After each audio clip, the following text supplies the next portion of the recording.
Hey, what is happening, you guys? Welcome back to the Let's Go Win podcast, where we are here to help you win from within.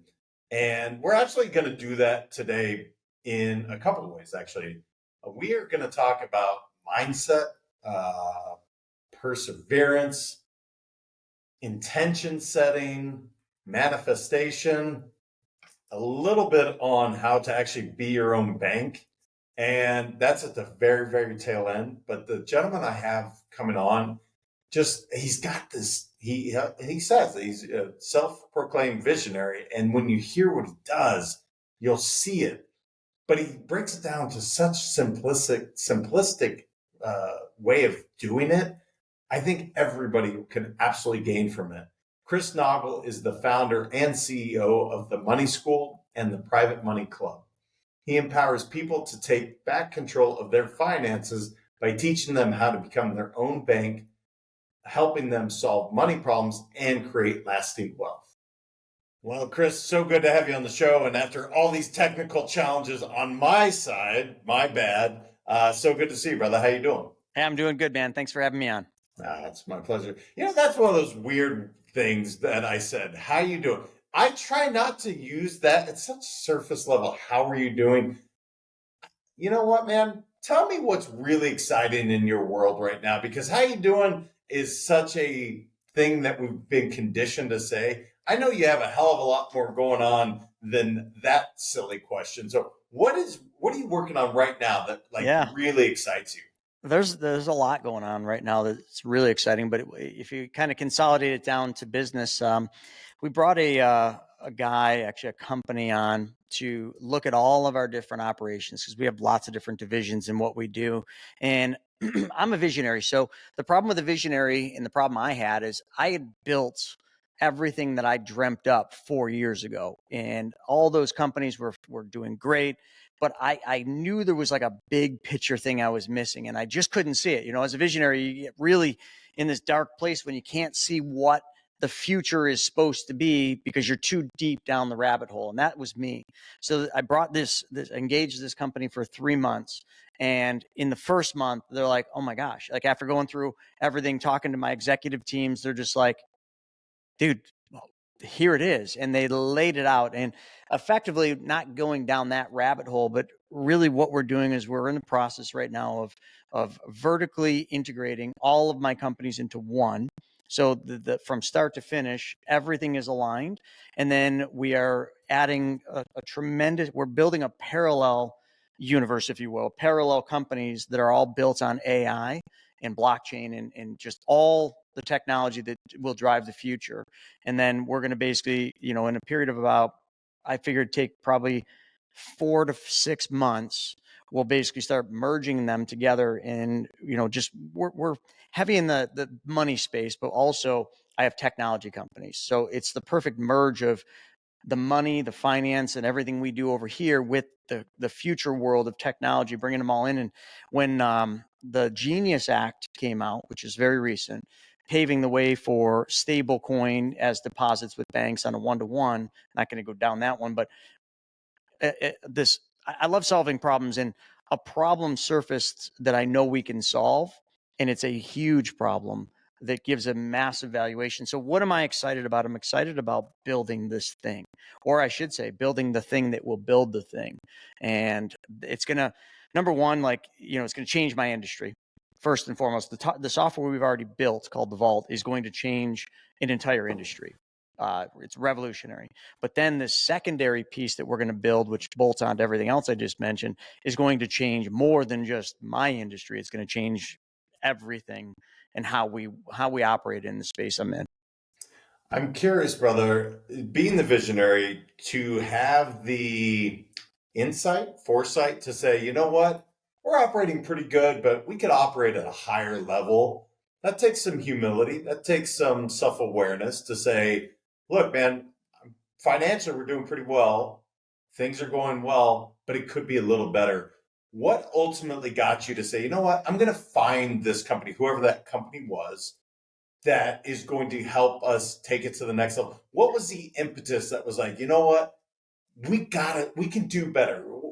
what gave you that? Because I watch and I work with executives. This is what I do for a living. I work with them all the time. A lot of visionaries aren't looking for that feedback, man. They're not looking for, let's make it anything more than, things are going pretty well. Why am I going to mess with that? What was it for you, Chris, that was like, you know what, this is Wow. time to do it now? This is such a great question. So for years, I did. I just operated like most visionaries would. Things were humming along, making plenty of money. And, I will say to your audience, money at a certain point, money has a diminishing return. And most of it, I could never speak this way until I got there. Nobody could have ever told me money has a diminishing return. I would have not believed them. I'd be like, shut up. But I got there, and then all of a sudden I'm like, wait, holy cow. This is really not what I thought it was going to be. And now I need to find purpose. So the purpose is really the first thing that I found. I needed purpose to do what I do, purpose to go out there and change people's lives and solve people's problems. But here's where the rubber met the road, the answer to your question. So one of my companies, we built that company 4 years ago to be sold. Okay. So I had this amazing company. It's humming along. Our EBIT is good. And I started calling on, Ed Milet. I was at his house, and he basically said to me, or I said to him, I said, hey, listen, here's my problem. I said, can you make some connections? And he did. It connect me with this venture capital guy, very well-known guy. I won't use his name. And I kind of went through my pitch deck. I showed him my technology, and he literally sat there stone cold faced. And he says, you've built a cool community. You've built some cool technology, but it has no intrinsic value. Nothing that you've built has IP that someone like myself or a venture capital would pay the multiples that you're looking for, or that you say you want to sell this for. So effectively, you've built something you can't sell. Go build the thing that builds the thing, and then you have what it is. So he literally said that to me. Now, most people would have kind of gotten mad. Oh my God, how dare you bash my company? For me, I sat there and I just took it, and I loved everything he sold. Do you know why? Because he was freaking honest with me. So many people just, tell you everything you want to hear, make it sound so good. He was honest, and he just gutted this whole thing that I created. I left that. I hung that phone up. I went to my executive team. I said, we got to find the big thing. We built this. Now we need to find the thing that really has value, the IP, the technology that can't be replicated, can't be created. So we spent, I'm going to say, probably the next 6 months after that call, maybe even longer, trying to figure this out, going to our developers, try this. And nothing was working. Nothing was coming. Nothing was happening. So here's how it happened. I had invested in this company that I really believed in. It was a tech company. I'm not a crypto guy, so I'm not really in the crypto space, but they were also in my space. So what they were doing is bringing the crypto, they were bringing my world to the blockchain and to the technology world, and bridging this gap. And I loved what he was doing. I knew the owner. He'd met with me, tried hiring me, tried buying my company, which I said no to all of them. Years went by, and after I had invested in it, I had heard, not through him, but I got a newsletter that basically came to me saying that, that company, and I'm going to leave the name out, had been acquired. And I'm like, what? What do you mean they got acquired? And I read through this entire thing from their CFO, and I'm like, I want nothing to do with what they're doing. I think it's great, but that isn't what I invested in. That isn't what I wanted. But you know what? Being the visionary, here's what I saw. That guy who I invested in, that guy who had that vision, was the guy I wanted. I immediately picked the phone up. I called him up. I said, hey, I just got the newsletter. I hear you're exiting, congrats. You had an exit. And he couldn't tell me anything because he was under NDA until the deal closed. But nonetheless, I spoke to him every week, to which he every week told me, I can't tell you anything. I can't tell you anything. I was getting so frustrated. Finally, I got my check back from my investment because I wanted, my money back. I wanted to sell my shares. And then he called me. He says, okay, now we can talk. And that's where it began. And I knew this guy would see that thing in what I built that I could not see. And lo and behold, what was supposed to be a 3-month engagement to figure it out turned out to be less than 1 month. He saw it. He didn't just see it. He was like, holy crap. This is the single best use case I've ever seen for this. And he explained the big picture, which was freaking big. And I love that, right? The bigger it is, the scarier, the better off it is for me. I want to solve that big problem. The problem that when you tell your mom or your dad, they're like, what? That's stupid. You can't do that.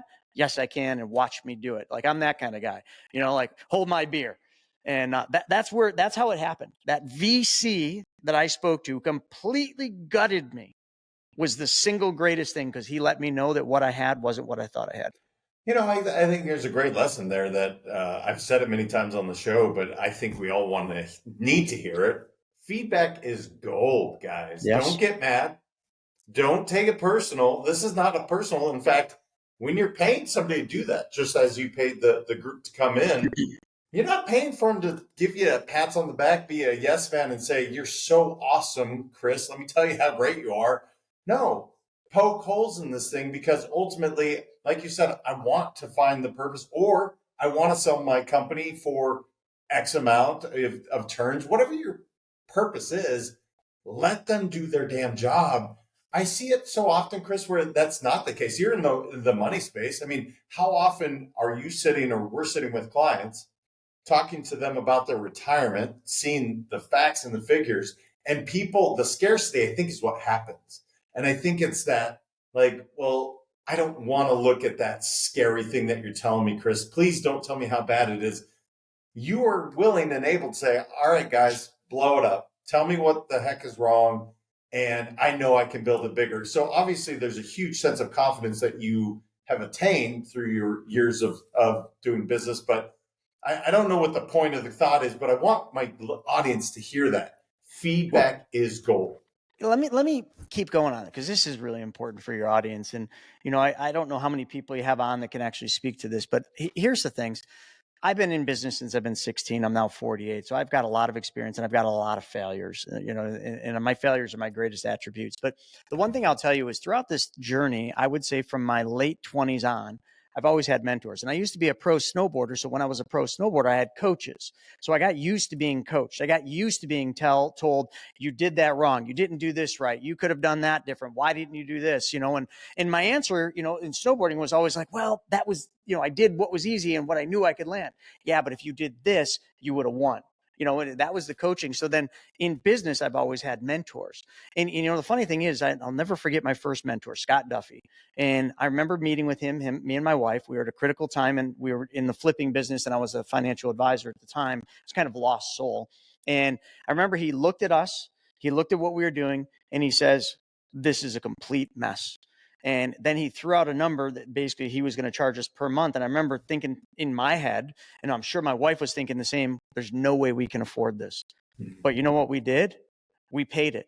And after that engagement, because every mentor has a life cycle, they're going to get you to a certain point, and then a good mentor is going to say, I've got you this far, I can no longer get you the next part, or you have to be strong enough to tell your mentor, thank you so much. And I'll get to that. Like, I've gotten so much out of this, but this is where the engagement ends.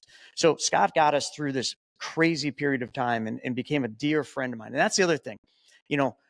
I know sometimes people would kind of look at this as negative, but when you hire a mentor, you're hiring a future friend.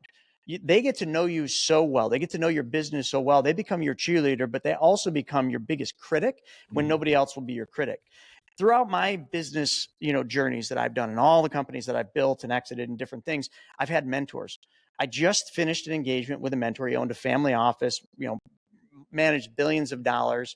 And I brought him on to help me recreate the registered investment advisory that I now, created, but to basically change the financial industry. And it took us 2 years and, just under $100,000 in legal to navigate the SEC landscape to figure out how to create a registered investment advisory. For those of you that don't know what that is, just a financial advisory practice that completely defies the financial advisory practices that exist today. So basically, you're creating a company, an advisory that is different than every other financial advisory. You would think that's easy to do. It's not, because that industry is like a little square box. If you don't fit in that square box, SEC attorneys don't want to deal with you. Oh, no, we can't help you with that. I was told no at least 10 times by SEC attorneys that, you would think they would just want to bring on, but they didn't know how to do what we needed. Well, we finally found it, and I couldn't have got it done if it wasn't for this mentor.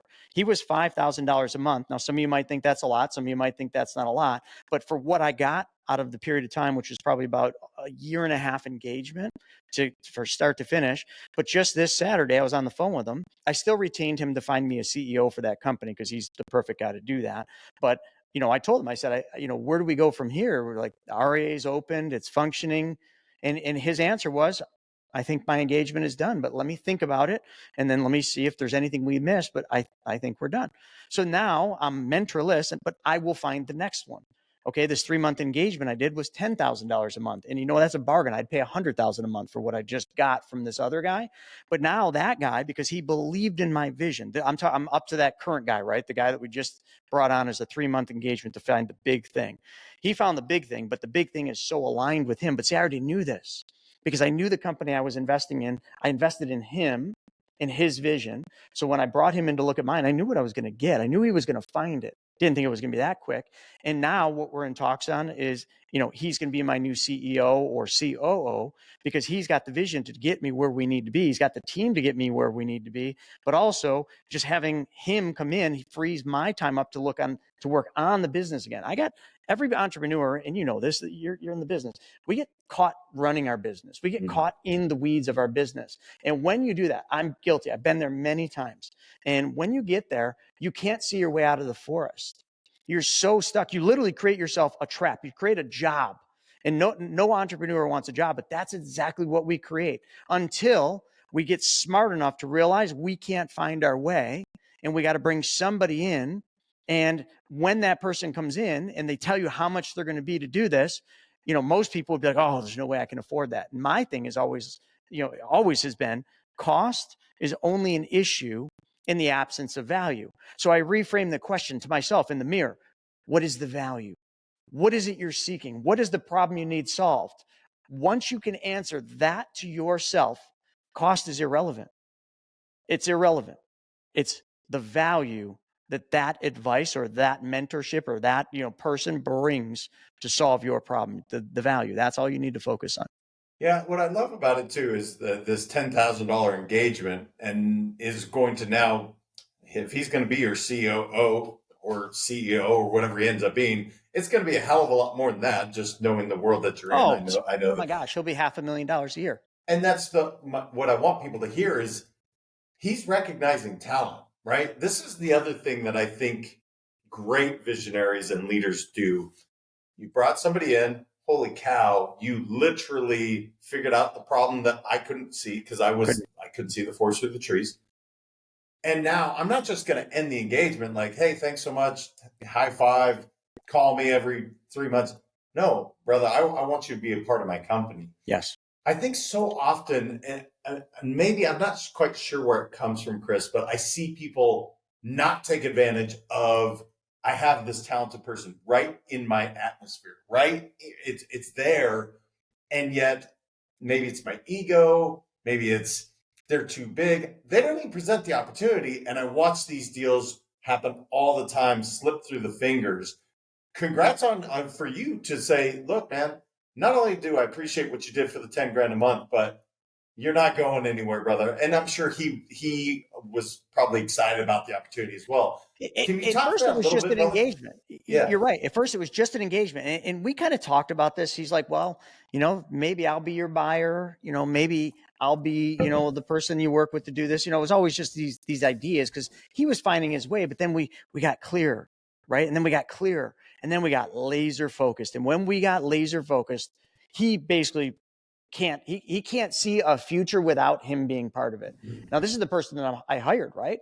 He could have just went off and just taken the $10,000 or increased it because that was just 3 months. He could have increased it to $25,000, $35,000, $50,000 a month, and he could just keep it that way. And most of you would be like, "Oh my God, that's more money than I'd ever need." No, you know what? If you made $50,000 a month, you'd need to make more because again, money has a diminishing return. You very quickly, as you make more, learn that money is just a tool to help solve other people's problems. And when you come to that consensus, when somebody asks you what's enough, the answer is no amount is enough because there's always people that need help. And I'm super passionate about my foundation and everything. But I want to go back to what you had mentioned about that, where people, the person they need is right in front of them.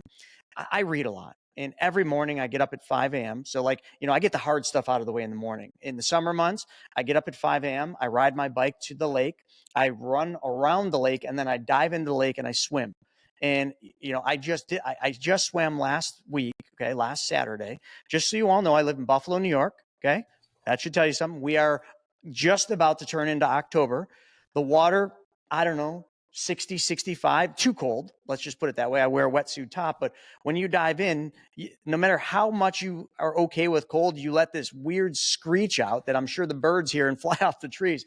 But what I'm trying to say is I do the hard work in the morning. But every morning when I do that, I listen to one of two things. Well, one of three things. I either listen to, the Bible or Genesis or Revelations or Earl Nightingale and Napoleon Hill. So let's just go to Earl Nightingale. Earl Nightingale talks about this all the time. Acres of diamonds. There's a very famous story, and all of you that are wanting clarification, now that I planted the seed, find Acres of Diamonds and listen to it. Because in that short story, it's very short, you will find what he just said is so true. The person you need has always been right in front of you. You just haven't found them. You haven't, you think that person exists somewhere else. You think you got to travel across the world to find that, or somewhere else because, someone said you had to. That person's probably in your life now or very close to your life. Just open your eyes and they're right there. Like for me, it was a guy that I invested in his company because I believed in what he was doing. I was just smart enough to piece it together to say, oh my God, he just exited. I wonder what he's doing next. Wonder if he's the guy I need. Wonder if he would look at all my companies. Wonder what he would charge me. Boom. Here we are. Well, and obviously I'm thinking Napoleon Hill, I mean, you're manifesting, you're literally being so intentional. That's the one thing I hear even as I mentioned the technical challenges. Before we got on, guys, here, I'll just give the quick backstory. He's like, your mic doesn't sound quite right. Most people wouldn't have said anything and we would have just done the interview. You're very intentional. And I think that is obviously what's serving you extremely well. Now, where I want to go with this is your background is pro snowboarder. And then I heard flipping whatever that was, flipping business. Yeah, flipping houses. Yep. We had a show on HGTV doing that. And then now we're into the RIA world, brother. So tell me, when your 12-year-old self, are you like, yeah, man, I'm going to be this business tycoon and we're just going to crush? Because that's just how I'm hardwired. That's not what I heard in that. So where did this evolution of what you've created, when did it click in? Because you at 48, great, man, you've sold some companies, done some cool stuff, but that's not, I think people forget the journey. And that's what I want people to know is what did it take to where you're like, there's the light bulb moment. Now I get it. It started to finally click where maybe it didn't before. And again, being a pro snowboarder, incredible, but that doesn't tell me business stud. Where did it click, man? That's what I'm trying to figure out. You're going to laugh. Your audience is going to laugh, but I've literally thought about this because I'm like, where did I become this person? At what point in my life? And it takes me back to when I was 8 years old. There was a movie, that came out. Now, back when I was 8 years old, I grew up in a very low income, household. My mom raised me. My dad was an alcoholic. And the one thing I had in my life that I was truly in love with was my BMX. So a movie came out called Rad. Some of you may remember this, 1986. If you don't know the movie, it's okay. But what I will tell you is that movie changed my life. I probably have watched that movie 100 times. I could recite every line in that movie. I could recite every part, but here's the moral of how that movie changed me. And I didn't know it at the time, but looking back, I had to find that source. Where did that happen? That movie is where it happened. I watched a guy, a kid in the movie, a paper boy delivery, have a dream, have a goal. And I watched everybody, his mother, every single person bet against him. Every person bet against him until he started winning. And then he started winning. And then a couple people started betting with him. By the end, I mean, lo and behold, he wins the big race called Hell Track and goes on. But they show so well in that movie his fight not just against other people, but his fight against himself, betting against himself. And then he snaps out of it and he's just driven. And I swear to you, that is the movie that changed it all. Because after that, all I wanted to do was win. And I didn't care what anyone said. I was going to win. I was going to go out and bet. Everybody was going to bet against me, and I was going to prove them all wrong, like Crew Jones did. Now, how did that transition through my BMX? And now I never ended up doing anything with BMX because I found skateboarding and snowboarding being something I was passionate about because I watched another video with Craig Kelly way back in the day, which I'm like, I want that. And right then and there, one VHS video, I said, I'm going to be a pro snowboarder. I live in Buffalo, New York. Imagine we have no mountains here. We have lots of snow, but no mountains. You go and you tell all your friends, hey, I'm going to, what are you going to do? Or you just start telling them. Because listen, I like putting things into the universe. And in a moment, I'll put something big into the universe that all of you are probably going to bet against me. And I'll be the one that comes through. And later you'll be like, wow, he exceeded that by double. But anyway, back then, everybody said you can't do it. You got to move. You got to do this. So after school every day, I couldn't afford to go to the resort. Okay, we have resorts, nice ones, but I couldn't afford to go.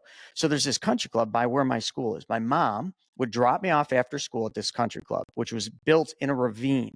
And I had watched sledders go down the hill and hit the sand trap and catch air.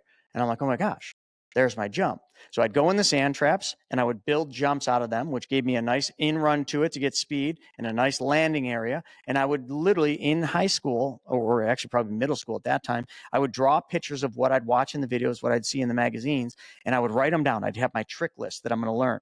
I'd go to that country club and I'd usually have about 2 hours before dark. And I would just drill it until I had the trick perfect in my mind. Nobody watching, in my mind, every moment, every twist, every grab had to be perfect. And then I'd move on to the next. And I did that every step of my life. Snowboarding was amazing. Snowboarding led to my first company because, well, I needed time to snowboard and pursue my goal, but I needed a job to pay for it. So I found that the job at the restaurant was in the way of me competing on weekends. So I had to find a way. So one day I quit my job. They treated me awful. And I came home to my mom and I'd been, listen, Napoleon Hill, been dreaming this up in my mind for I don't even know how long, but I was going to create a clothing line, print t-shirts with my art teacher, Mr. Mahalski, after school, sell them in my backpack, take them on the road when I travel and snowboard and sell them to the shops along the way. I did exactly that. It was called Fat Clothing Company, started in 1992. That turned into Fat Man Board Shops in 1994. Now, that was a unique thing because November 94, that store opened. But for 2 years, I worked on that idea. I was 17. I went after school to write business plans. Hardly fun, but I was learning. I was so into this thing. And I just learned, and teachers took me under their wings and became my mentors. First mentors ever were my teachers. Most people don't think of a teacher as a mentor, but they were. After school, Mr. Crawley would teach me accounting in real life, not what he taught in school to pass the test, but like debits and credits. And here, Chris, here's where you put your purchases, and here's how you do this, and here's how this is going to translate to your tax return. This is what I did when I was a teenager. And then my mom was my unconditional one because I needed a loan to open Fat Man Board Shops. Every bank turned me down. My entire family told me I was crazy. Me and my dad didn't speak for 2 years after that because my dad thought my idea was absolutely ludicrously stupid and I was going to fail and lose everybody's money. But one bank said to me, we can give you an SBA back loan if you have collateral. And I didn't know what that meant. So the banker explained it. And I said, well, I got a KX 125 dirt bike. I got a wicked baseball and football card collection in this 1986 Buick. What do you say? We got a deal? He said, no, we're thinking something more like real estate, kid. But yeah, come back when you got some real collateral. Told my mom this. My mom, without really flinching, said, well, Chris, we have our house. Keyword, our house. It wasn't my house, my mom's house. She said, our house. My mom put our little 700 square foot, 2-bedroom, 1-bath house on the line as collateral so that I could chase my dream as a 17-year-old punk snowboard kid.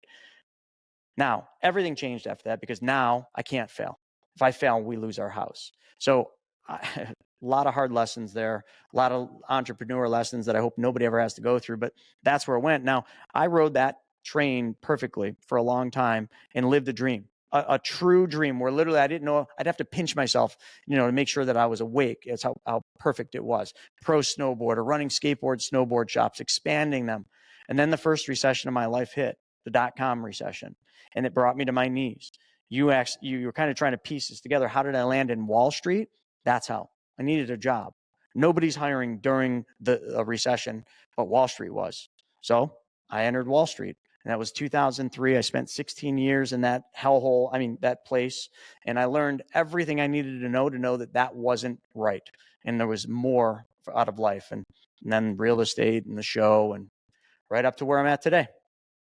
You said something again, it's similar to how I started with the how you doing. You said, I would never want anybody to go through what I went through. Now, I say it too, right? As a parent, I want to protect my kids from this failure and the hard, all the things that you went through, the hardships and the setbacks and the sleepless nights and all the shit that you went through, man. I know because I went through it myself, right? Anybody that's lost a business or has put themselves out there, you've got your ass kicked a few times. Why is it that we want to protect? To what you said, because I'm sure when you look back, yes, it was painful, and these are the lessons that have created the Chris Naugle that we're looking at today, right? You're probably, well, actually, you're pretty disciplined and pretty resilient as a kid, I'd say, but you have this fire in you, I'm guessing, because of some of these hardships. When people tell you no, that seems to stoke your fire. Why is it that we want to protect people from that? Because some of our greatest lessons are the awful things that we're going to go through. It's the thing where the victim says, look at me, look at how bad it is. But that's when we really should be saying thank you. Why do we do that, Yeah. man? Why? I don't want to steal that from anybody. Well, I think a lot of it comes down to just how all of us, are raised. The society today. We are taught to conform to somebody else's viewpoint, somebody else's opinion, somebody else's ideas. Very few of us, if ever in their lives, are taught to create. Creation is the ultimate. So I think when I said that, I think it really just shows that there's still a part of me that wants to conform to what my mom would say, and then that consoling factor where if you were to ask me another question, you were to say, hey, Chris, if you could go back in your life, what would you change? And I would say absolutely nothing. I wouldn't even change those hard times when literally I was suicidal because I just thought there was no other path. I wouldn't change those dark times where everything was failing around me and I just felt like the world was crumbling. Wouldn't change any of them. But yet I said, and you repeated it, I wouldn't want anyone to have to go through that. Shame on me for saying that, but I'm saying that because my whole life, and just like everybody listening to this, we're taught to conform. And that's what we're told. We're told, oh, I'm sorry you had to go through that, that consoling part. But now I'm going to rip the Band-Aid off and say, no, fail fast, go out there, fail hard, learn as much as you can in those deep, dark times when no one's on your side, when you got nothing, when everything around you is falling apart, when you just got evicted from your house or your apartment, your car just got repoed, you have not $2 in your pocket and you're sitting on the curb. Sit there, put your hands together and say, thank you. I needed to learn this, but I know what's next. You're going to show me the way and I'm going to figure this out, and reflect on how you can solve somebody else's problem. This is something I never knew in my life that I know now. The secret to everything you ever wanted is not in you solving your problems. It's you solving somebody else's problem. The bigger the problem you can solve, the more money you're going to make. I've just become a professional problem solver. I don't care about my problems because I know if I solve somebody else's problem, mine gets solved automatically because that's the universal law. I don't know if I picked this up in Napoleon Hill's Think and Grow Rich or all the stuff or just life, but it's taken me 48 years to get to this point. And I think now my journey's just beginning. I said, I'm going to project. I do. I project everything. When I think something in my mind, I don't hold it. I put it out there. 4 years ago, I wrote a Jim Carrey takeaway. I wrote a deposit ticket for $350 million.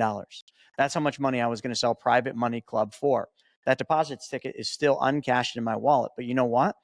I'm going to put a check to that deposit very soon, because this exit that I'm going to have in the next 18 months, 2 years is probably going to be north of $1 billion, not 350 million. But you know what? 350 million was an audacious, stupid number that I put on a deposit. But do you think for 1 second in those 4 years, I ever thought that wasn't going to happen? Never once. Never once did I ever think that $350 million deposit wasn't going to get deposited. And still to today, I literally live my life as if there's $350 million in the bank. Because you know what? It wouldn't matter if there was or there wasn't. My life would be no different, except for I would be able to go out there and do more good. Instead of, helping my daughter's school build, an arts facility that they have wanted, or putting new siding and windows on, or helping animal rescues or child trafficking, I'd be able to double and triple and quadruple down on that goal. And that would make me really happy. $350 million makes no one, let me repeat that, makes no one happy. But the purpose that $350 million allows you to live, the passion you can get from living in that purpose, that is enough to basically set forth a feeling I don't even know how to describe yet, but I can tell you it will be amazing because I'll be able to just go out there and do so much good. Yeah, well, and we need more people that think that way, right? And the truth is, when you make a bunch of money, like you said, your expenses go up, so you're not really feeling it. But Right. now that is a lot of money, 350 to a billion. I mean, you're going to be able to do a tremendous amount. And you had mentioned Ed Milet, he talks about that often, where it's, it's not about that number, it's about what you can do with it. That, and even the steps that you took, like this was a means to the next, like that money just gives you those options. I want to ask you about, you mentioned the vault and you revolutionized in an industry. Okay. As you briefly mentioned, the world of the SEC is not kind. It's not exactly like, yeah, we want a bunch of creative new stuff. That's not what they're asking for. Tell me a little bit more about what you're doing, Chris. What does that look like? What can people, if they're like, I have no idea what the hell you're talking about, what are you guys building or have you built? Why is it different than everyone else? Yeah, so actually, it's not the RIA that the software was built around. The RIA uses e-money, which is a very well-known and approved software in that space. So going into the other side, which is the world that, the BYOB world that we created, which is be your own banker. We teach people how to take control of their money by being their own bank. So we've become the largest in the country now. And some of you might know R. Nelson Nash's book, Becoming Your Own Banker, the infinite banking concept, the same idea. So here's what I found is I've been doing this now for a decade, and we've helped thousands and thousands of people become their own bank and take control of their money, not need the banks. But the software, the vault, what I found is in this process of doing infinite banking, I found a lot of people, it's a complete 180 in your mind on how money works. Now that doesn't sound hard. I tell people all you got to do is change one thing. That's where your money goes first, and add one step, and you can be your own bank. That sounds super easy, and it's a bit, I think, uh, I don't think the word, but it sounds so simple, but everybody should be able to do it. But the problem is not everybody can do it because they just can't take their mind and shift it around not using a bank, not using credit cards, not using the system, and becoming their own bank. So what we did is over 2 years, we started creating tools, like independent little software tools that solved an individual problem like debt, right? We built a tool called the Debt Blaster, which allows people to pay off their debt in a fraction of the time. Think, Dave Ramsey's Snowball, along with the be your own bank strategy, using a specially designed whole life as the mechanics to run your money through and then redeploy it to pay debts off, or buying a car and getting all the money back for every car you buy, drive, and own, all the different things. We built different tools for that. But the problem with these tools were they were so complicated on the back end that we had to operate them. We had to create them for the client. So if something changed for the client, we're back creating it. We always had the vision of we're going to create a software that's going to bring all these tools together. Well, that's what we did. The Vault is that software, but the Vault basically allows us now to not look at the infinite banking concept from a standpoint of first we need to teach people the process of the infinite banking concept and then plug them into it. Now what we can do is we can go meet people where they're at. Right. So maybe somebody says, hey, I need life insurance to protect my family. So we can meet them there. We can say, okay, here's how our firm is different. This is what we do. And then we, get into the problems. Okay, you're in debt. You want to pay off all this debt. That's a goal. Then with the Vault software, show them right there, either on a Zoom or in person. Here's how this, this system, this thing called the infinite banking concept can pay off all your debt. By the way, here's how much money you're going to save, the economics around it. And then the software actually is the operating system to do infinite banking. So people don't need to know how to do it. And I'll put this to the likes of GPS. There was a time, not that long ago in my life, I feel, where when I would travel somewhere, I needed to go to AAA and get a triptych. Or I'd pull out an atlas. I mean, you're old enough to remember those days, right? We had to learn how to read the triptych. We had to learn maps and how to read an atlas and map out your place. But someone somehow sat down one day and said, you know what, this is stupid. You can't be looking at an atlas going 60 miles an hour on the thruway. You'll get in an accident. So they came up with a GPS. You punch the coordinates in the GPS and it says, go down this road 1.2 miles, make a right, make a left, blah, blah, blah. You get to your destination. I created that for the infinite banking world. And in doing that, I didn't even realize what I was creating, but I also created a sales system for our entire business. And then I said, okay, well, this isn't just a sales system, this is a servicing system. And then I said, okay, now we've created all this. What we've actually created is a private banking system. Go back to what I said in the beginning. On one side, I've got the depository, which is the insurance companies, giant mutually owned insurance companies. So you deposit money in them. On the other side, I've got Private Money Club, .com, which is the dating site for money. It's a peer-to-peer lending. People with money meet people that need money, and they each solve one another's problem. And then I've got the RIA, okay, which a holding company owns, PMC Wealth Advisory, which is the wealth side, giving advice. Now we recreated that. That company mostly manages cash, treasuries, CDs, and gives fiduciary investment advice. And that's what the advisors do there. And then I created the software, which is the operating system for all of it.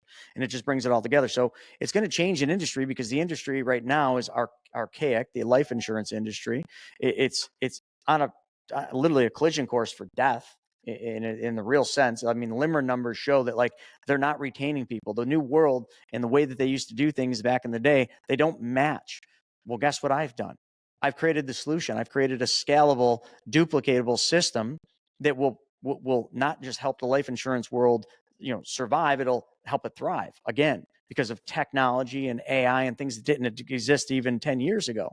So again, going back to that visionary side and that thing, all I've done is saw opportunities to solve problems. Throughout my life, those problems, have gone from small problems that I've solved to bigger problems to now giant problems. Like now my problem I'm going to solve, the big problem is I'm going to solve the problem for the commercial banks of the world, the Genius Act.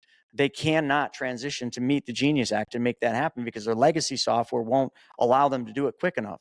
So we're just going to create the mechanism for them to do it. Matter of fact, I've already created it.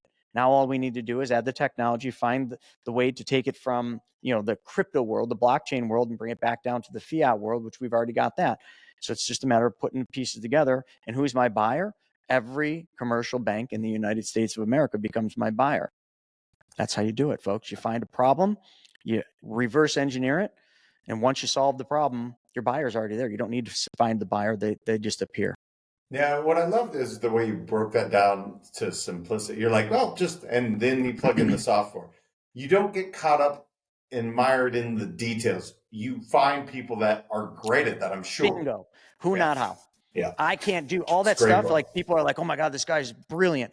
I'm not brilliant, folks. I finished 2 years of community college. I don't write very well, even though I've written 6 books. Like I'm a terrible speller. Like if you ever read a text from me, you're like, oh, that's Chris's text. That's not AI, because there's typos throughout the whole thing. I'm not smart, but what I am is I'm smart in one thing. I'm good at one thing. I got really, really focused on being the surgeon in my industry. And then in doing that, I got so good at this, I realized I couldn't do all these other things. And I'm like, oh, Steven's really good at that. Oh my God, Sean is a great operator. Oh my gosh, Brandon comes from the banking. He's good at compliance and all this detail oriented stuff. Oh my God, Cole, he knows this technology side. So you find all the people and you just plug them in to solve the problems of the things you can't do. I can't do any of the things I just said. All I need to do is be able to point everybody in one direction to one common goal, create a culture around that, and be bold enough, and some would say stupid enough, to actually go and do it. And you know what? Steve Jobs said it, the crazy ones are the ones that change the world. So call me crazy all you want. I will change the world. Yeah, I mean, look, we've seen it. Steve Jobs, Elon Musk. I mean, they were all called crazy. Edison, Ford, all of them. So many examples. Real quick, I just have to put this out there because he mentioned, if you're not familiar with infinite banking, or guys, I come from the financial service world. I don't know anything about financial services. What I do know is that if you haven't taken a look at your policy, I don't care how long ago you got it, please do. I promise you, everything he just described, at some point, whether you have whole life or you have IUL or you have term, I really don't care. What I care about is, I promise you, it's not fully up to speed. You don't know exactly what you have.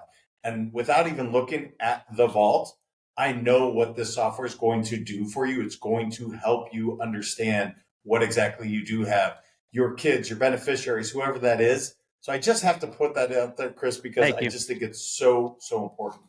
Well, offline, you had asked me, and I was like, actually, if we can just talk to what you think your audience would get the most from, and because you knew I did infinite banking, you know what it is, but I kind of just thought we would go a different path, and we did, and I've had a lot of fun with this. Yeah, brother. I mean, you've crushed it. I have so many more questions to ask you, but you know what? What didn't I know enough to ask you, Chris? I mean, because we covered a lot of different areas.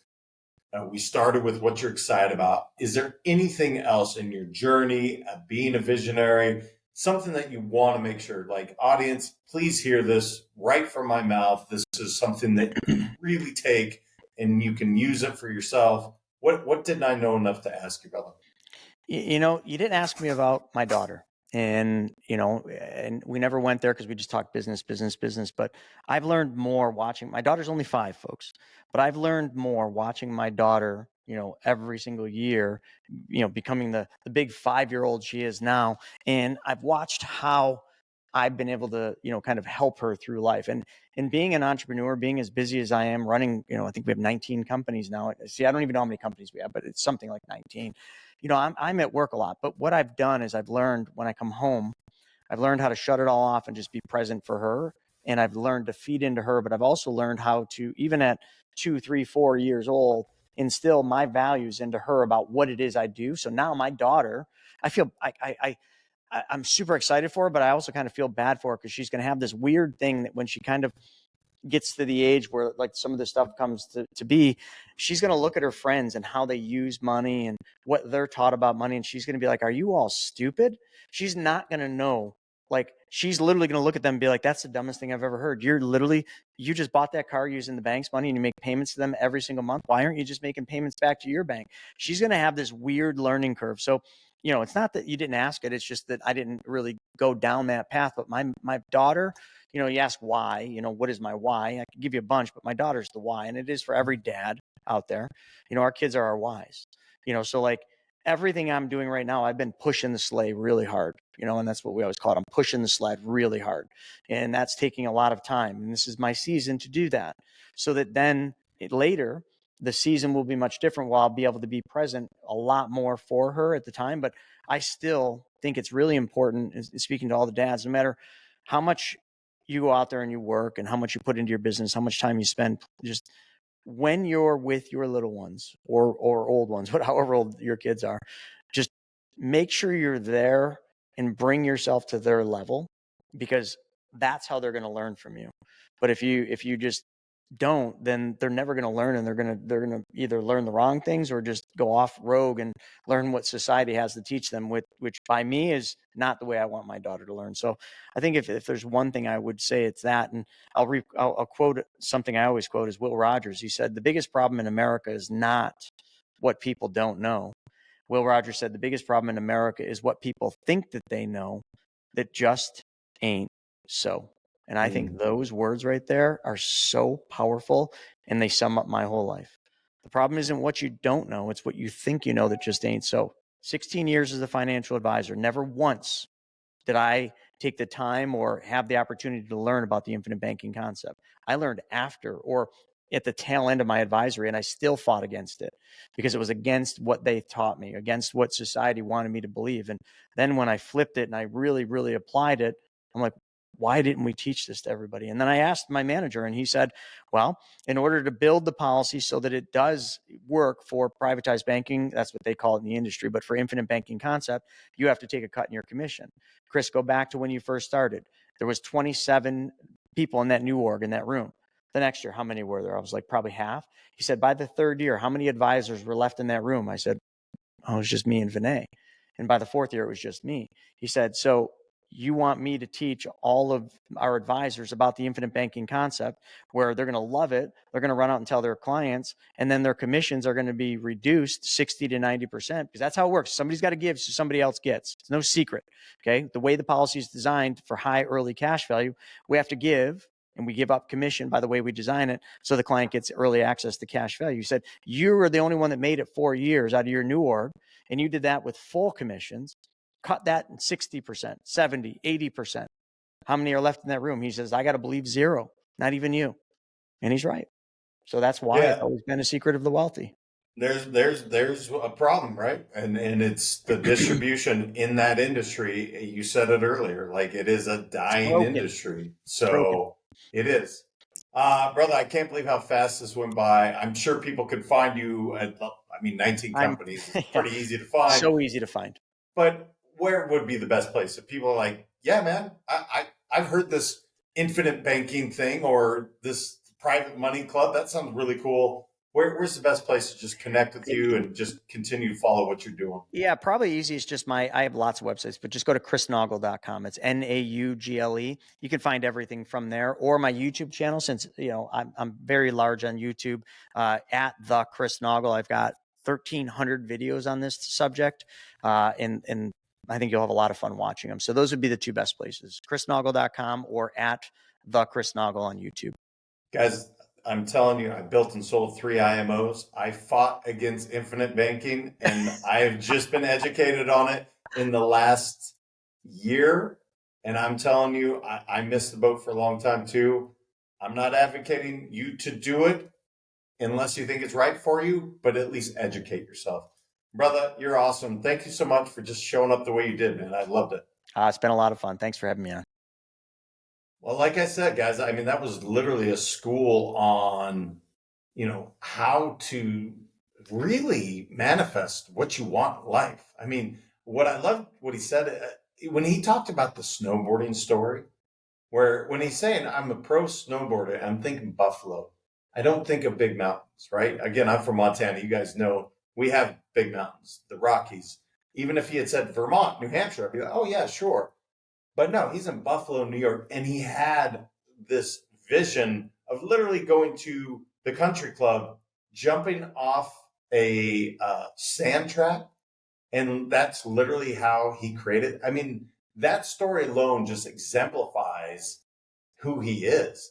And the other part that I love so much is he basically is like, look, I'm not a genius at this stuff, but I know how to solve problems.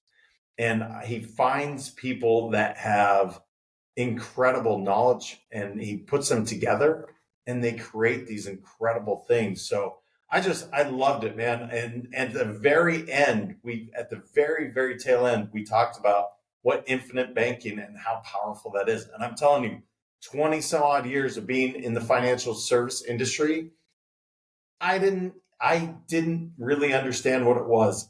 And this last year, I've really understood how powerful that system is. So I hope you guys get a chance to go check out the vault, go check out what Chris is up to, because he is truly revolutionizing a much needed area that affects all of us.